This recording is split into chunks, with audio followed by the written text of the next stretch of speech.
Oui. Alors on y va. Philippe, on est bon? Silence, s'il vous plaît. Ça tourne.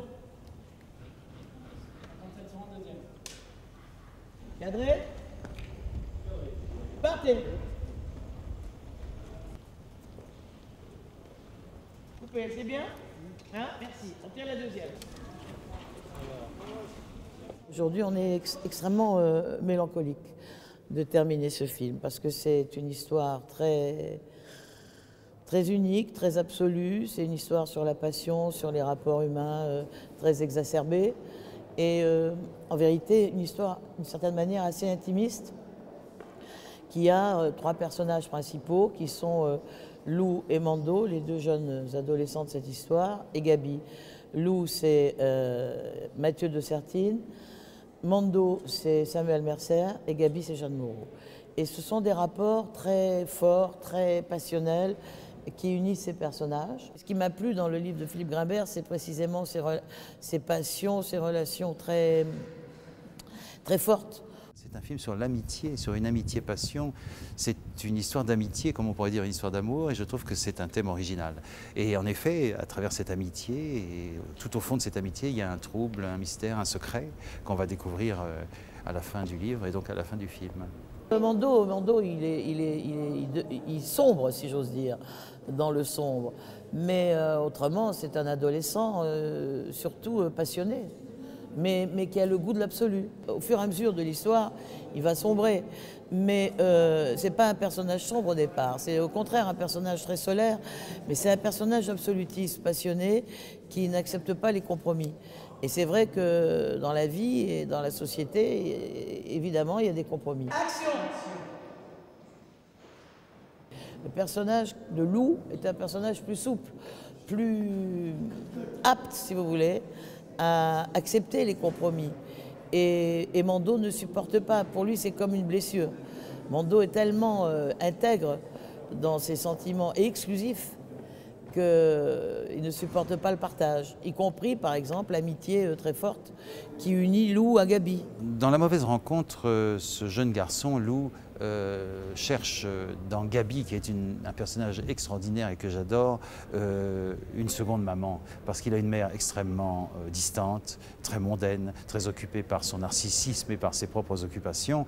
Et je crois qu'il trouve avec Gabi, merveilleusement interprétée par Jeanne Moreau, alors là je ne pouvais pas rêver mieux, je veux dire que c'est pour moi une joie dont je ne peux pas mesurer même l'ampleur, c'est d'être l'auteur d'un livre dont Jeanne Moreau va interpréter un des personnages. Alors ça, c'est une joie formidable. En plus, elle est absolument telle que je l'imaginais. Je ne pouvais pas rêver mieux pour interpréter Gabi que Jeanne Moreau. Il faut que ce soit une vieille dame indigne, hein, Gabi. C'est formidable.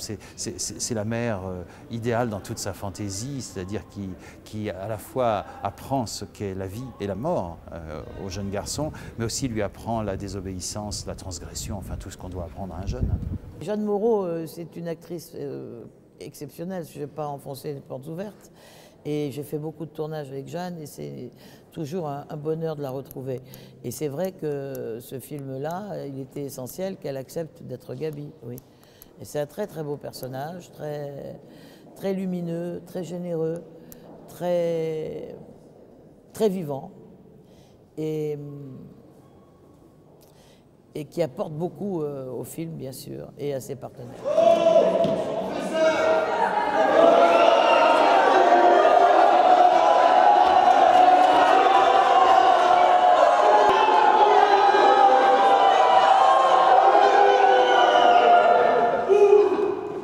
Monsieur, est-ce que vous allez enfin dire un mot à propos du mouvement? Vous cherchez un maître, vous l'aurez.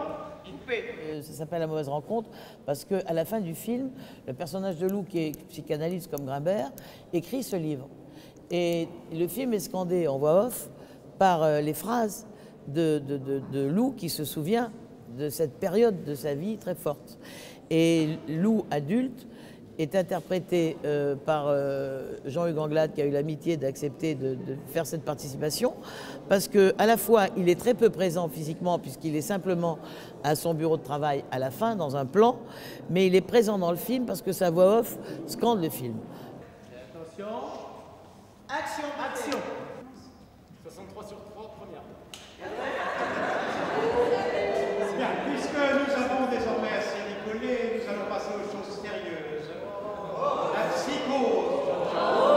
façon d'adapter un roman pour lui être fidèle, c'est de s'en échapper.